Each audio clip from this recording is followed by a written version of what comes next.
Hi, I'm Evelyn BPC.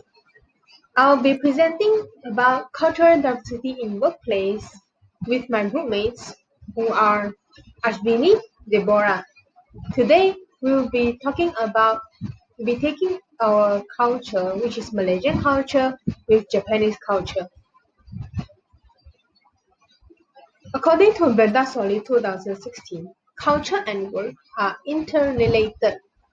So to produce a manifestation of culture, high-level values such as creativity and innovative or meanings associated with while working contains practical concerns helping us to afford our daily life necessity. This issue is important to address, especially to students and fresh graduates, as it contains some knowledge such as how a good company runs and how they sustain their employee or how an organization or corporate culture works to help preparing students mentally to be ready to step in working society as there are a lot of uncertainties and challenges in the future. Hence, we will take Japanese culture and Malaysian culture in a compare to see and to see how we can improve our Malaysian culture and to gain knowledge about this. Now, I'll be talking about cultural elements. As you can see in the poster, there are three elements that contribute to compare Malaysian and Japanese work diversity, which are the first one is hierarchy, loyalty, and art of saving face. The first one is hierarchy, which can mean power distance. In Malaysia, the lower, which is the younger position, can ask our upper the reason to do certain tasks or job just to know and understand the reason behind certain works. This is by Chela 2018. But they ask is because not out of laziness, but sometimes the uppers might dislike it and friction will be happen.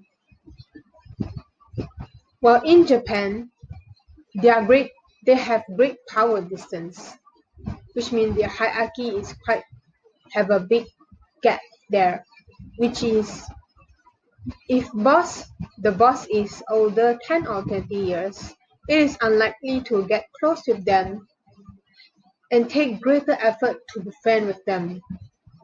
Because in Japan, the older you are, the wiser you are. That is why they are very respectful to their elders. The second is loyalty.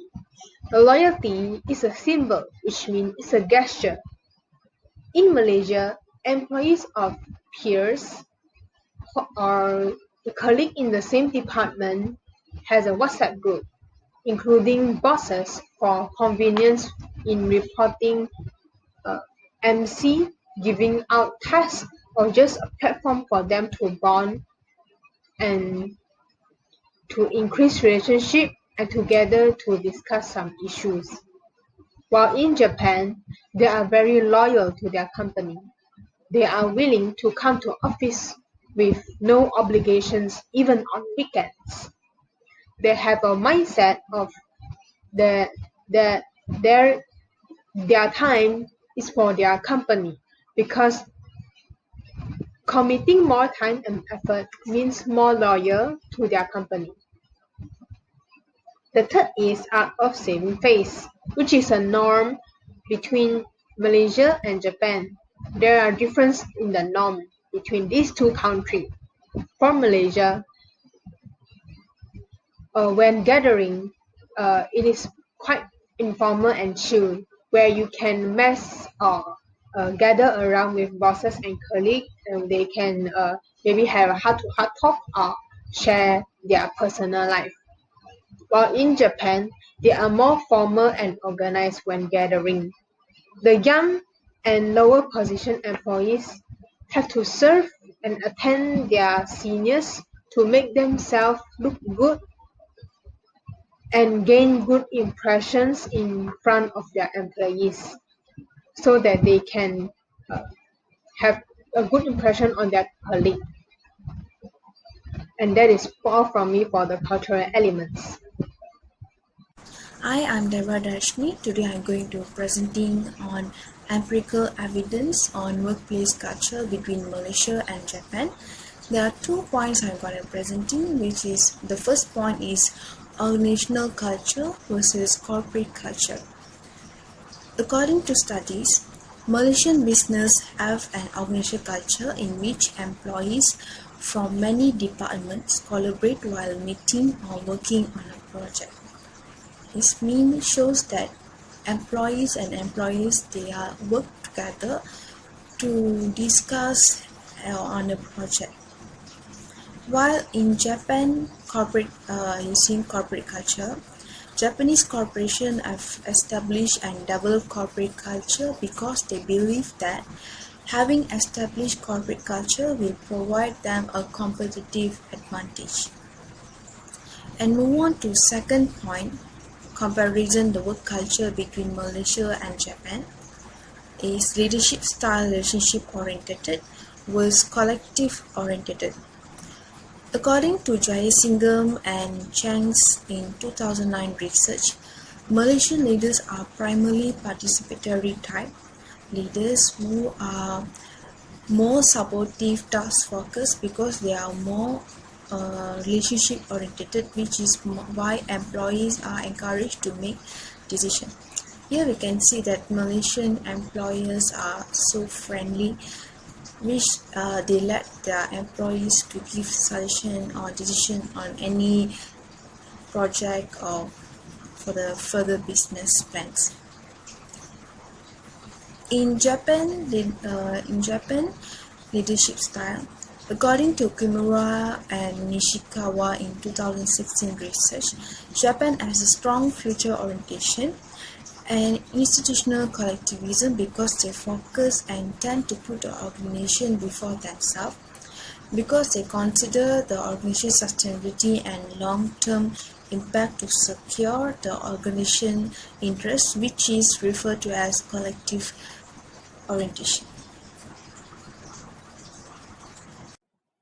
So, what kind of diversity are we talking about here?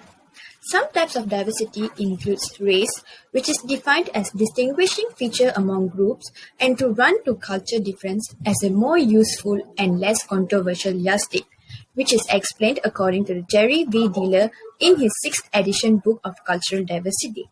Next is on educational, ethnicity or ethnic group, which means distinguishing people whose members share a culture and sees themselves as a separate and different from the culture majority. Next is generation, gender, sexuality, or we can say as sexual orientation. When differences take place, there's always a good and bad side that comes of it. Let's take a look at what are some challenges individuals face in a diverse cultural work environment. Beginning with discomfort in voicing out. The presence of diverse brain alone is not enough. This is particularly challenging for colleagues from differential culture. For instance, being a new recruit or a lower-ranking employee, they may be less likely to speak up and share their ideas. It is also critical to open an inclusive work environment so team members feel empowered. Moving on to the next is harassment.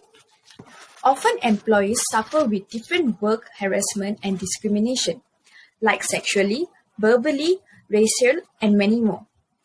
Companies should, or more precisely, must implement a diversity and inclusive program to eradicate negative emotions, racism, homophobia, and sexism.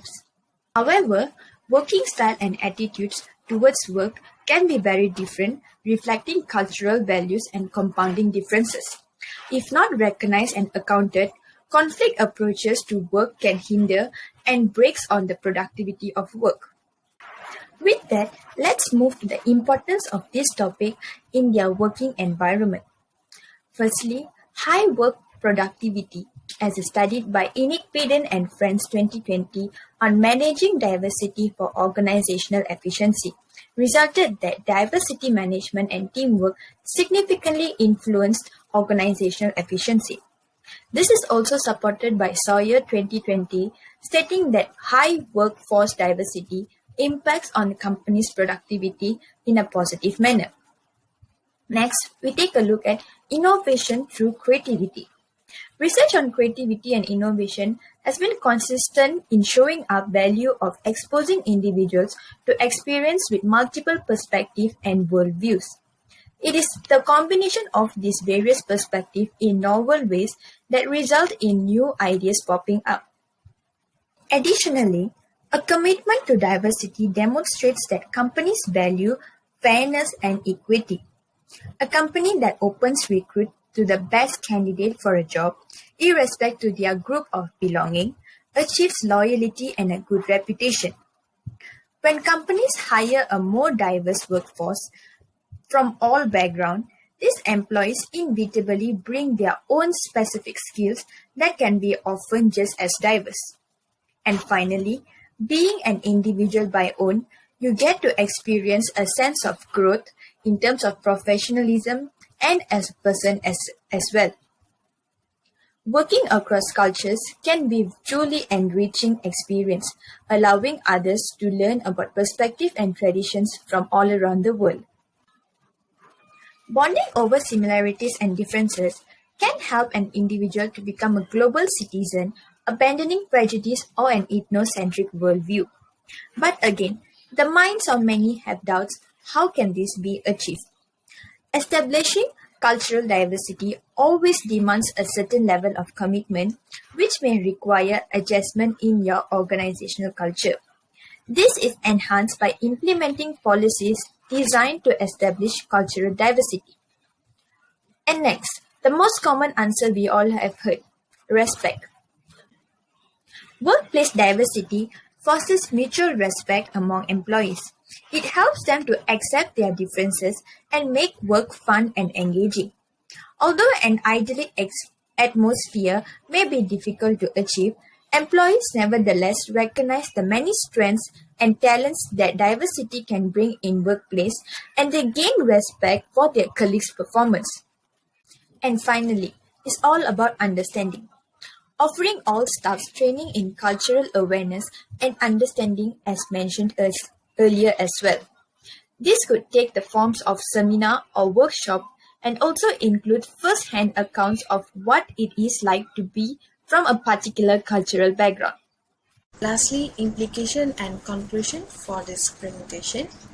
Through this study, we can see that culture influences the way members of an organization think, behave, and interact with one another, and with how the principal and leadership in each other country perform.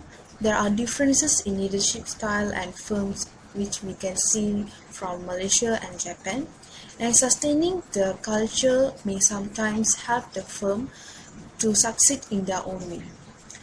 And from this also we can understand how cross-culture works for the generation and in future. We may apply the convenient and certain strong qualities and characteristics of each culture to our own, improve to overall performance and culture of the organization. And employees, if we understand each culture as how we understand the cultural diversity in workplace in Malaysia and Japan. That's all from us. Thank you.